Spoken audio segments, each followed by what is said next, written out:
Welcome, Sophia. Thanks for being patient with me. YouTube is changing how they're doing things.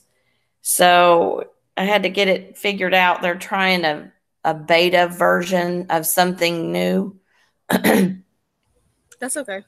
And so I was like, oh my gosh. Because it doesn't have a way to use Google Hangouts in their new beta version. And that won't work if you guys, if everybody has a Google Chromebook, because the other thing is a default, some kind of live streaming by YouTube. So I know that won't work for Cornerstone students. So I was trying to get with YouTube to figure out how to go back to the old way of doing things. So it took a minute this morning. I was like, you can't change things in the middle of a school year for teachers. Yeah. Anyway, so I'm so glad that everybody was still be able to come to Math Lab, even though we're late. So I'll just get started. Were there any specific questions before I get started? Since I am a little late, for those of you who may have already done some of the worksheet, I could always work backwards. However you guys wanted me to do it, I could work backwards, or if there was a specific one, if some of you were in a hurry, because we did get started late because of the technical issues. I want to start with those, and then if not, I'll just kind of go through the worksheet randomly. Any specific ones?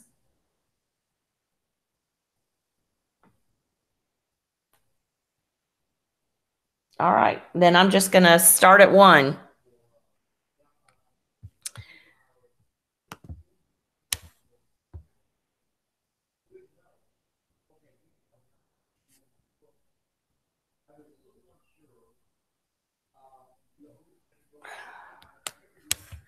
All right, factoring by grouping. You just want to group each set and make sure you include that sign that precedes the term in the second set, because that's very, very important.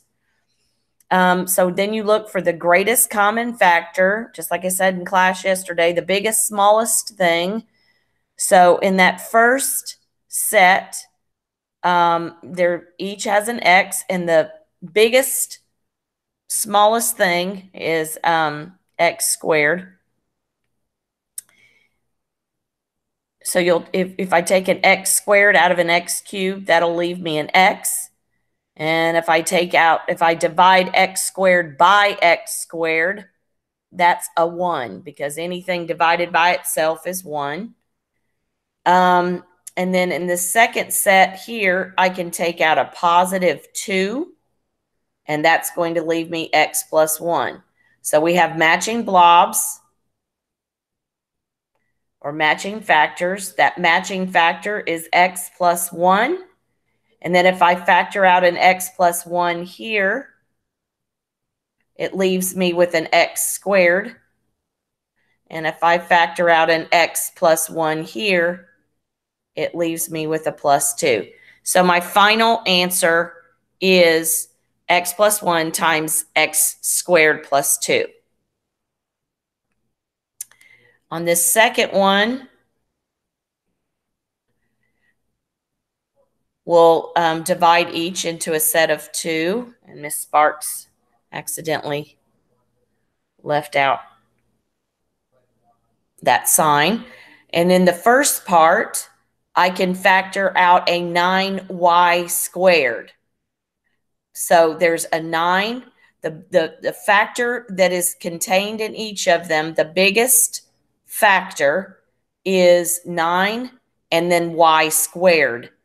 So I'll factor out a 9y squared, and that's going to leave me a y, because if I divide 9y cubed by 9y squared, I'll have a y left. And then if I take a 9y squared out of 18y squared, I'll have a 2 left. Well, then I see, oh, this whole thing right here is y plus 2. Miss Sparks, I already have a matching blob. Well, I know that I need to have two factors. So I legitimately will just factor out a 1 so I can get that second factor there. And if I take a 1 out of each of those, I'm still going to have the y plus 2. So I can force that matching blob because I need a factor here and I need this to match. But I know in order to get this, I'm going to have to factor out. I'm going to have a second factor. In order to get a 4-term polynomial, there has to be at least 2 factors.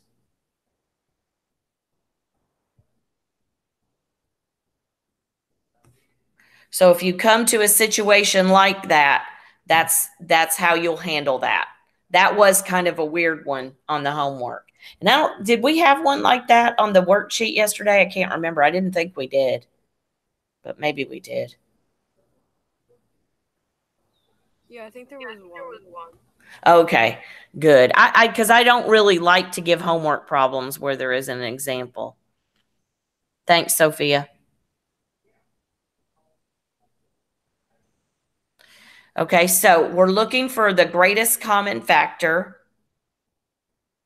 out of the first set.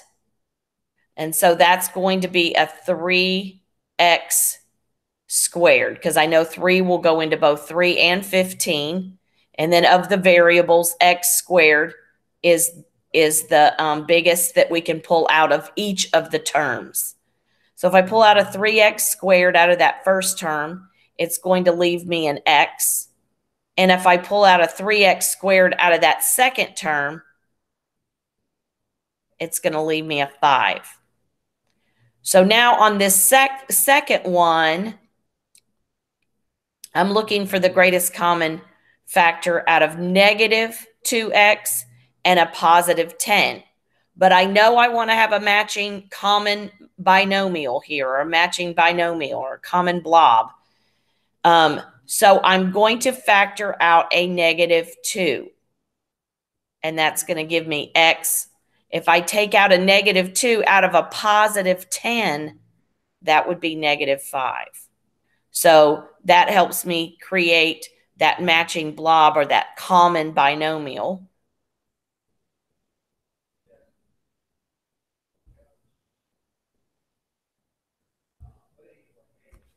So I get 3x squared minus 2.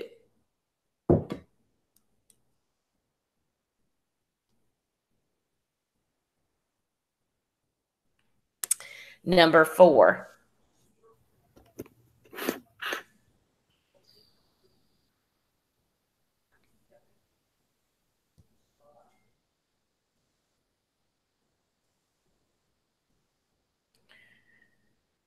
So what I can pull out of that first set of terms is going to be a 2w squared. And 6w cubed divided by 2w squared is going to leave a 3w. And the 4w squared divided by 2w squared is going to leave me 2.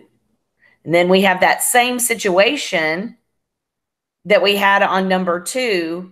So what am I going to do?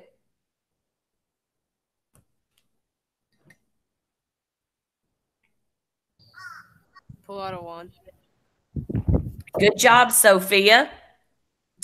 Pull out a 1. Because I really need to create that second binomial and still have matching blobs. So now I've got that 3w plus 2 here and the 3w plus 2 there. So if I factor that out, what will I have left here? I'll have a 2w squared. And what would I have left here? A plus 1.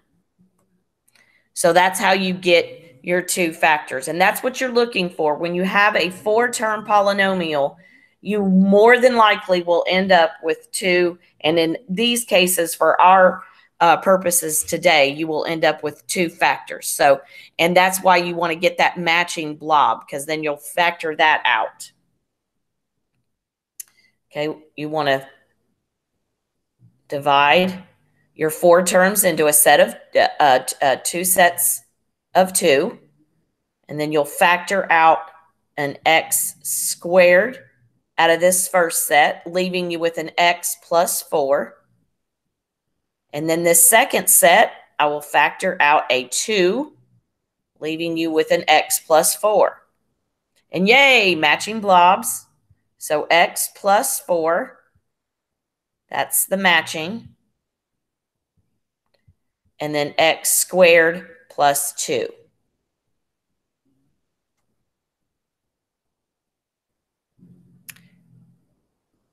Group your four terms into a set of two.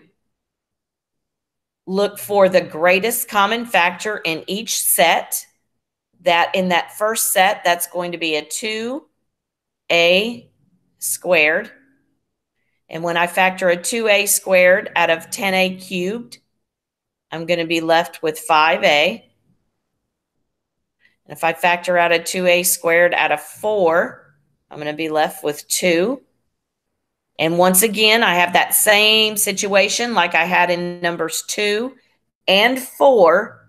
So I already am seeing that I have a matching blob here. So I need to automatically understand that I'll factor out a 1 right there.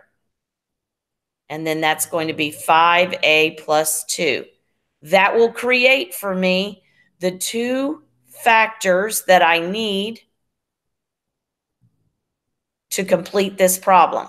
The matching blob, and then the two remaining terms that create the second binomial, which is going to be the 2a squared plus 1.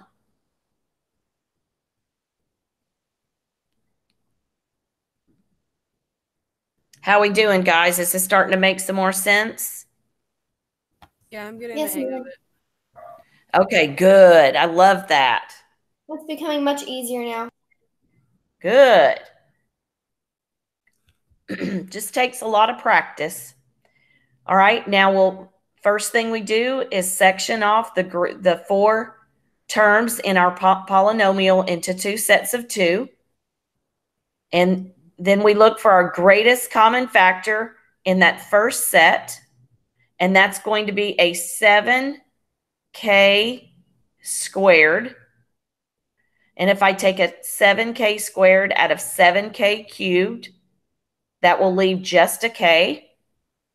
And if I take a 7k squared out of 35k squared, that's going to leave 5.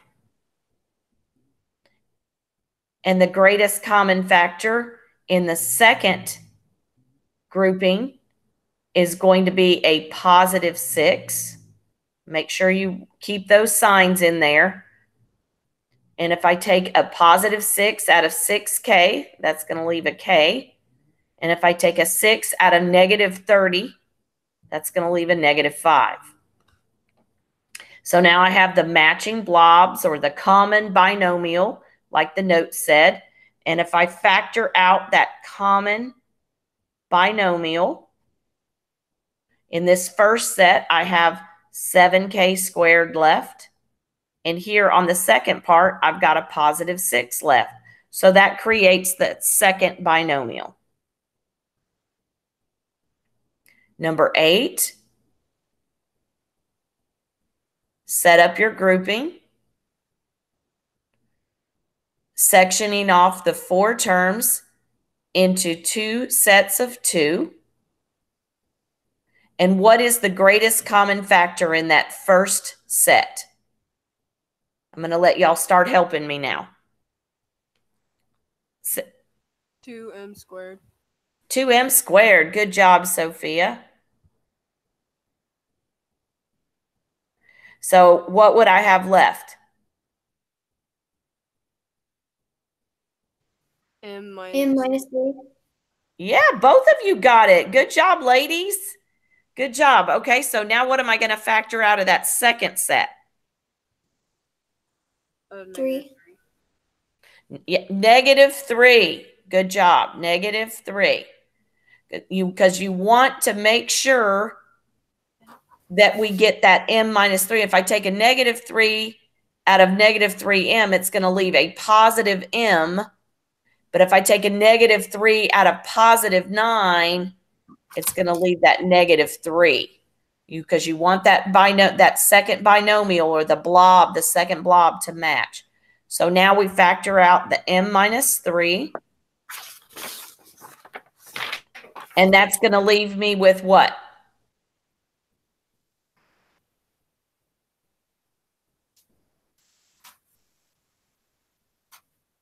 What are my remaining factors? 2m squared minus 3. -3. Good job. That's the two remaining factors that create that second binomial.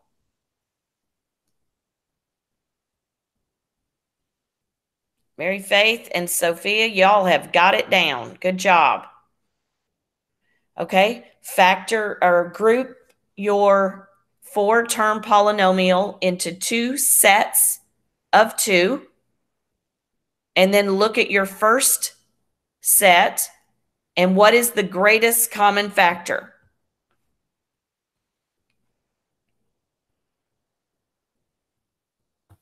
N squared. N squared. And what's going to be left? 4n plus 3. 4n plus 3.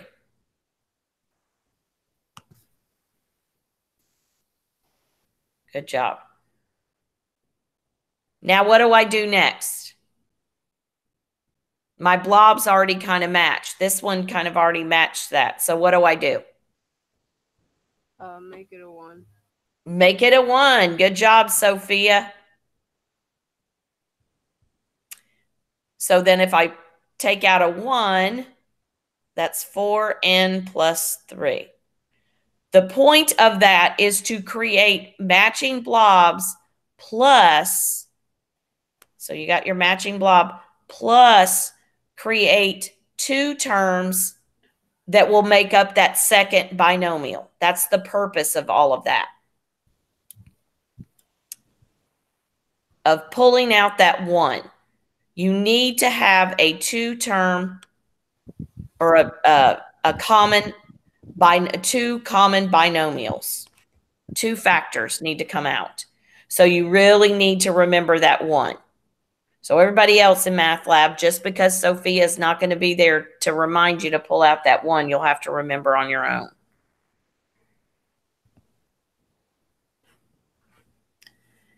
All right, number 10.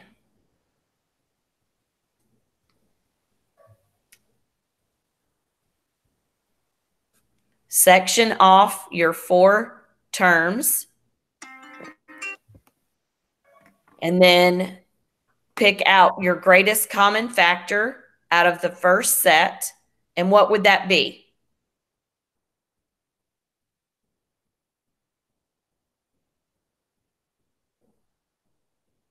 Any guesses?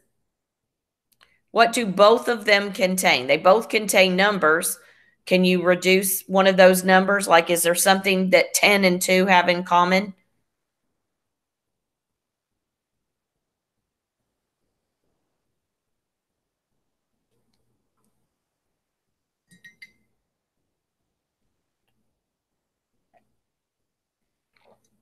What is the greatest common factor of 10 and 2? 2. 2. Good job. All right.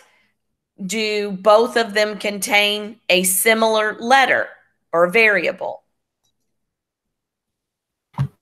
X. They both have an X. And the smallest coefficient is 1. So I can pull out a 2x out of both of them. So 10 divided by 2 is what? 5. And x, if I take an x out of x squared, I'm left with just an x. If I take a 2x out of a 2xy, so it looks like this,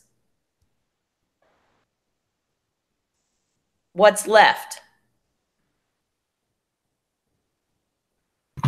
2y.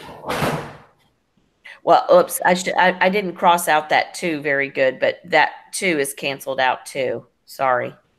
And me, just y. Yes, just y. Good job. Good job. Way to go. So we've got 2x times 5x plus y. All right. So this next one, I know that I need that blob to be a positive. And both of these terms are negative. So I want to pull out something negative for sure.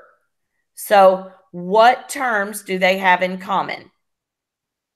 Or they don't have any letters, so it's just going to be a number. So what do 15 and 3 have in common?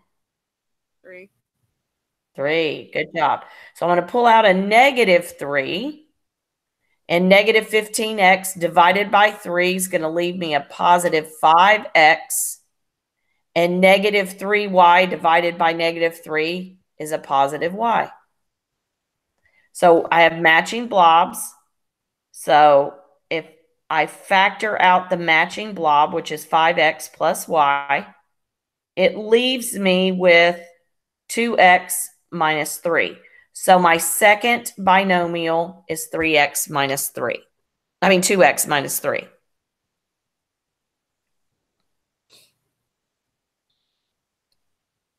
Kind of a similar one here. Section off your 4-term polynomial. Would you pull out a negative 3? Because that's what I got, and it's not making any sense. Okay, on this one, I would probably just pull out a positive 3 out of the first one. But I see where you're going with it. And if you did do that, then you would want to pull out a negative out of the second one as well. Okay.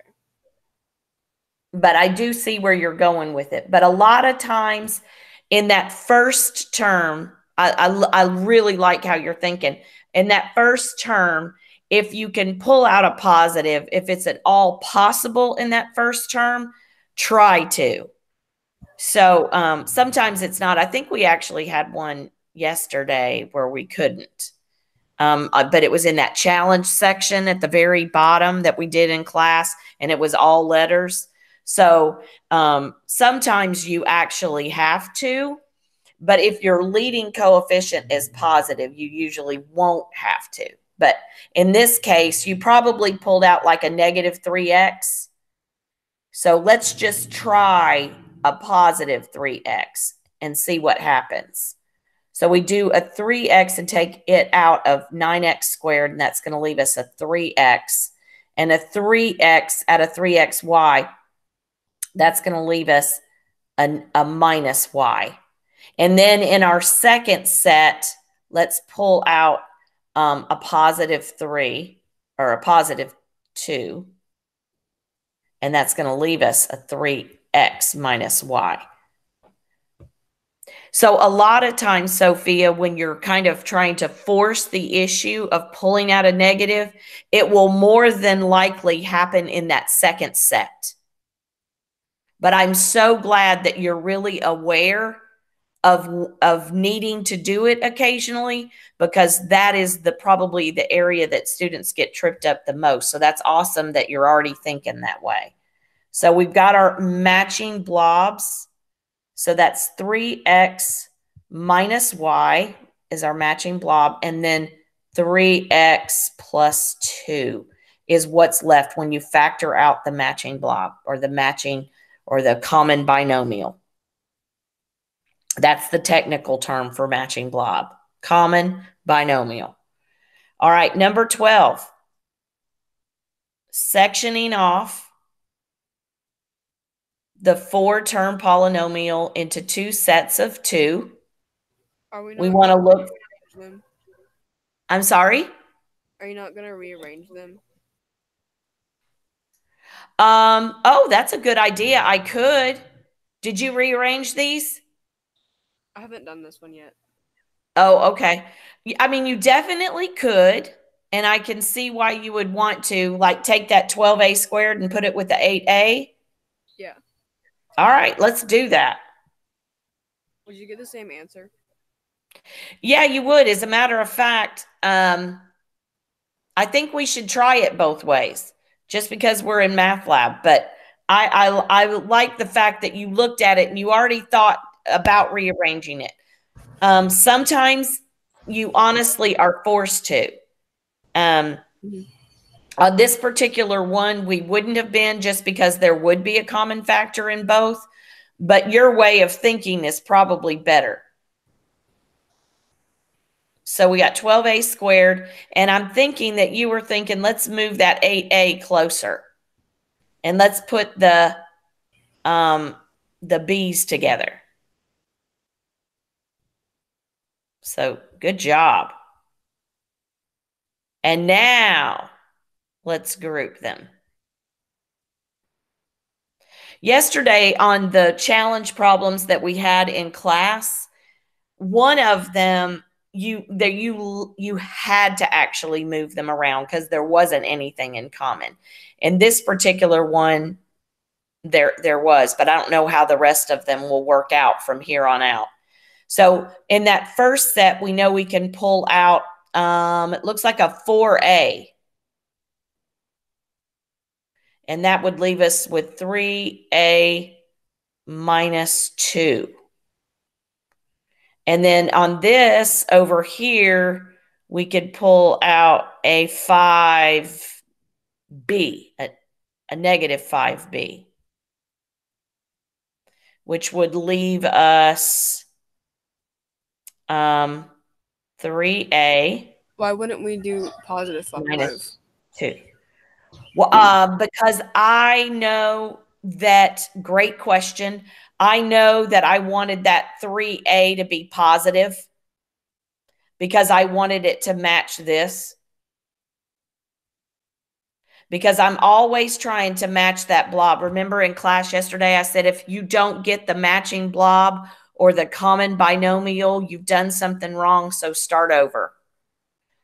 So I knew because I had already gotten a positive 3a over here, I knew that I wanted a positive 3a over here. And the only way to get a positive 3a, oh, good, I'm glad you saw it, was to pull out that negative 5.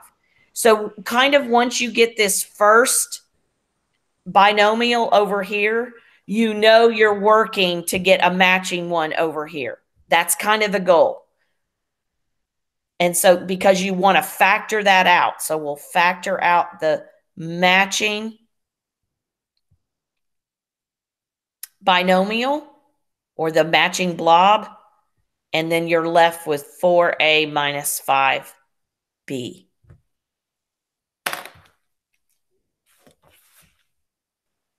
All right. So we got 3a minus 2. I'm writing this down on a separate sheet of paper. And 4a minus 5b. And I'm just going to, on this particular one, do it again. Sophia, I am so proud of you for noticing how to rearrange it, though, right away. That's really amazing. That's really going to play out well for you. Because, guys, there are things like this on the ACT and the SAT a lot. More maybe on the SAT, this type of problem. The ACT would ask you, actually, no, it would be because it'll probably give you a problem like this, and then your multiple guess answers are going to be the factors of this. It will say something like, how would you factor the following polynomial? Or what are the factors of the following polynomial? So if we did it like Miss Sparks had started, and genius Sophia hadn't caught that we could do it a better way, I would have then factored out of this first one a 3a. And that would have left me with 4a minus 5b. And then the second one, I would have factored out a negative 2. And that would have left me 4a minus 5. So the big difference is the matching blob is the 4a minus 5b. And in the previous one, the matching blob was the 3a minus 2. So kind of good to know that you can do it either way. So good. Thank you, Sophia. I feel like you set me up and planned that for me. Okay. Awesome job. This one it looks like we'll just section it off like we had done some of the other ones. So we'll just do a group of 2. And that first one looks like we can pull out a 4v. And then that's going to leave us a 5v squared minus, I could have done oops, didn't catch that. Did anybody else catch my mistake? I didn't pull out the biggest v squared. So both of these terms were going to end with a v in them. And then you know that you've done something wrong if you have a common variable in your factor. You shouldn't have anything. Once you factor the greatest common factor out, you shouldn't have anything in common anymore in your factor. Does that make sense?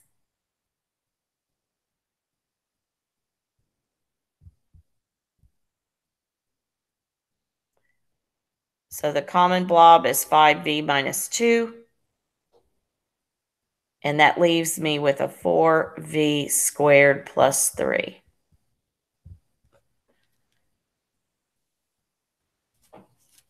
Okay, this is another one where we could definitely rearrange it. So I'm going to put my m's together. You wouldn't have to, but you certainly can.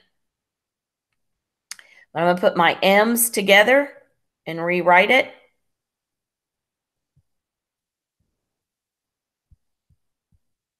And that way my terms with n in them are together. Make sure that when you rewrite, you always keep your signs together, because every term has a sign and every sign has a term in algebra. So when I factor out my greatest common term here, it's going to be an m. It's going to leave me 4m minus 7. And my greatest common term here is going to be a 4n.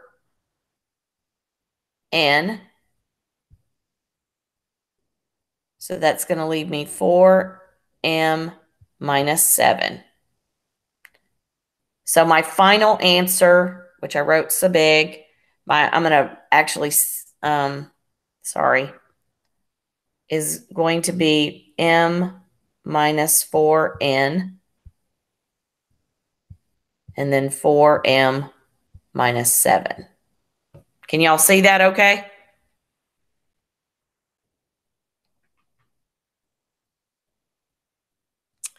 And once again, this is one where you would have an opportunity to rearrange if you wanted to, but I'm going to leave it as is. You could do it that way, but you could also do it for m minus 7 and then the second equation second, right? It doesn't matter. Oh, yes. No. Your final answer doesn't matter. Okay. At all. At all. As far as order is concerned, let me put it that way. So if you wrote it like this,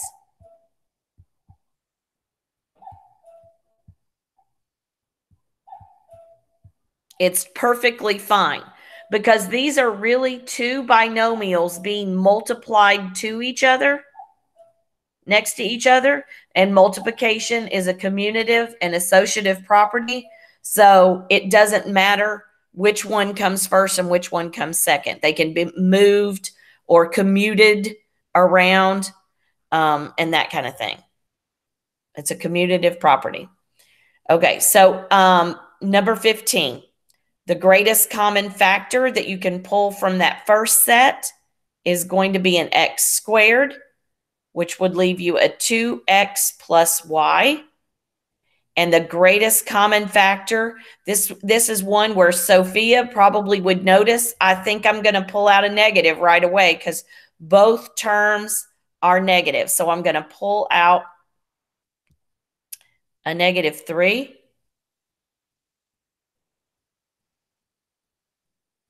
Y squared.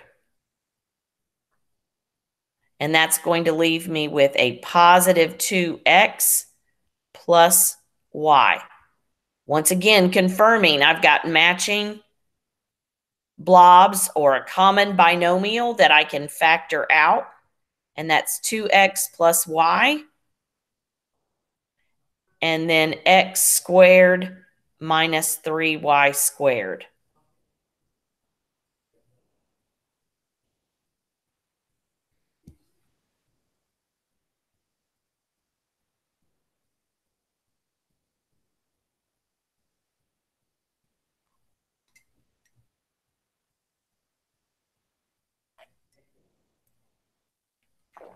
Okay, number 16.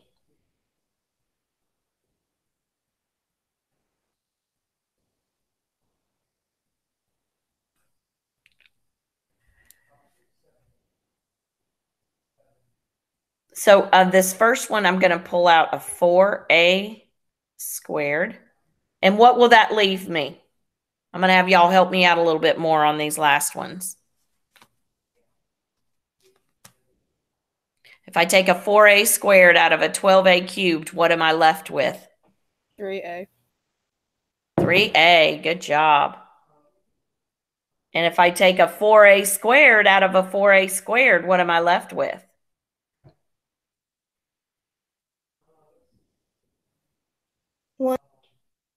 1, good job. And so this second one, what is the only thing they have in common?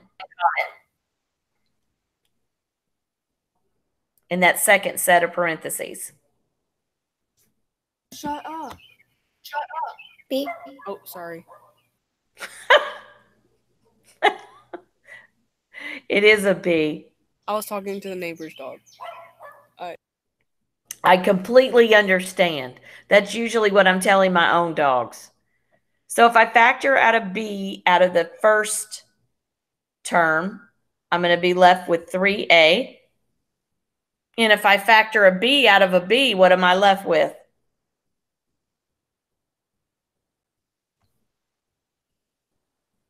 B divided by B. 1.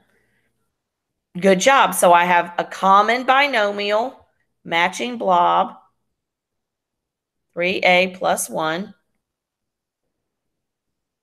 4a squared plus b. Good job. You guys are doing good. Doing great.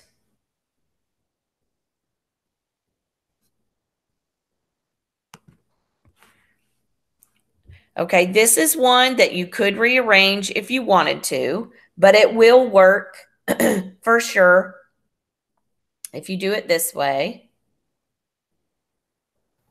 Yesterday in class, didn't we have one that we were supposed to be rearranging? Yes. Yes. Yes, we did. Got me confused. I'm sorry? Those got me confused. They did get you confused? Yeah.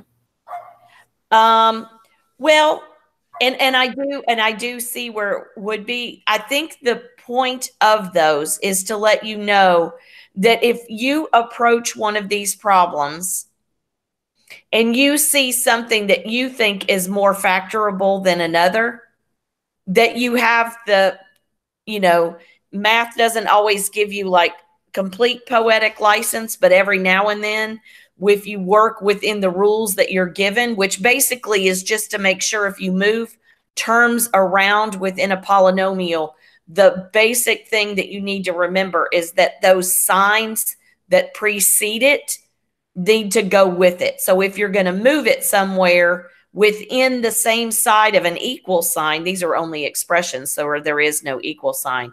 You have to move that sign with it.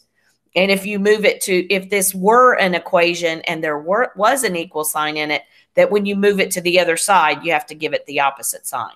That's kind of the rules that have to be followed in algebra, always. But if you're working within those rules, you can kind of create you can move these terms around that might make more sense to you.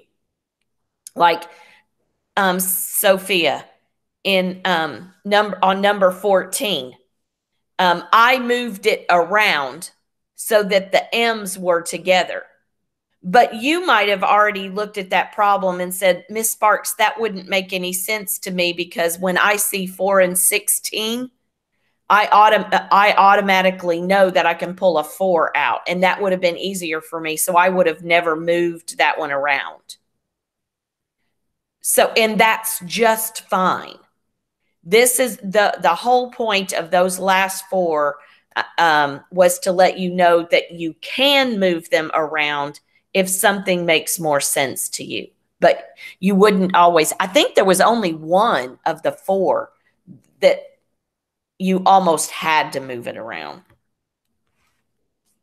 And I really, that doesn't really happen too awful much in math, honestly. On this, like in the grouping situation, most of the time it can be, and I think the video, and I don't know if you've watched it yet, I think he even alludes to that in the video, that usually they can be factored as is, but sometimes it just looks better moving it around because it makes it more factorable. Like number 18, I would probably go ahead and leave it the way it is, but somebody else might actually look at it and think to themselves, oh, I'm going to put the 5s together. Does that make sense? Yes. Okay, good. That's the whole point of it. It's not really for any other reason, but to see if you see something that you think would be better grouped together, you have the liberty to move it that way. Just as long as you're pulling out the greatest common factor. You can literally move these terms around however you would like. Whatever makes the most sense to you.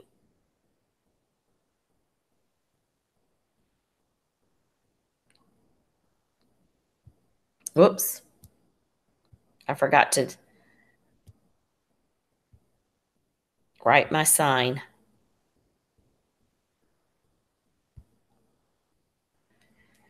Is it harder for you guys to see? My U's and my V's look eerily similar.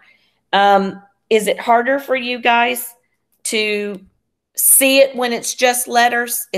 Are those the most difficult?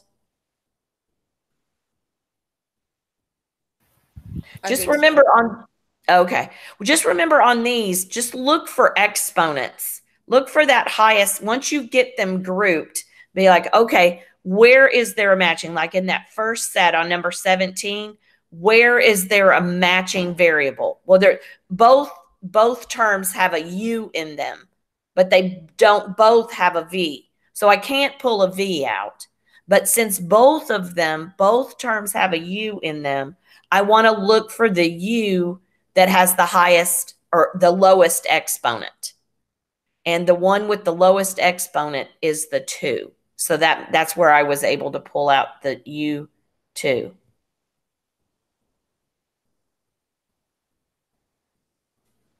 And in that second set, they both contain a V, but they don't both have a U.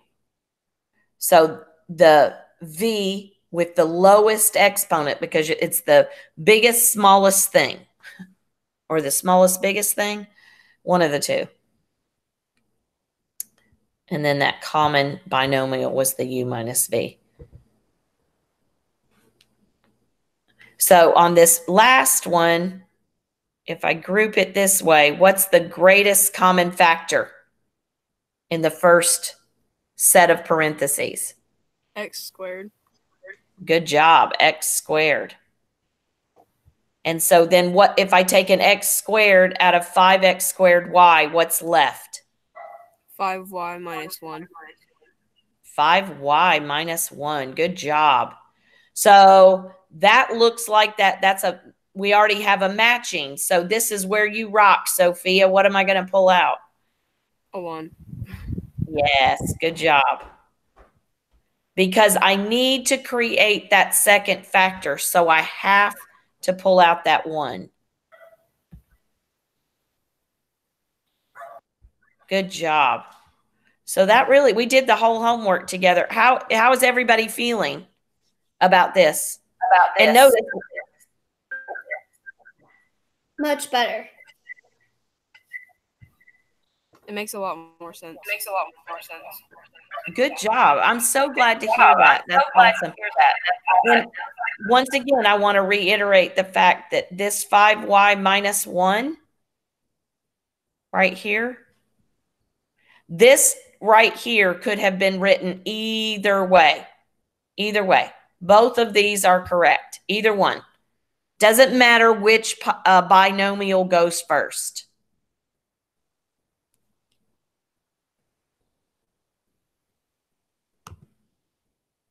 Any questions?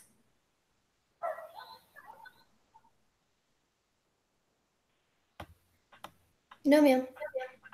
Okay. Thank you for helping. No problem. Thanks for coming to Math Lab. Thanks for participating. Yes, thank you so much. No problem. Y'all have a great day. You too.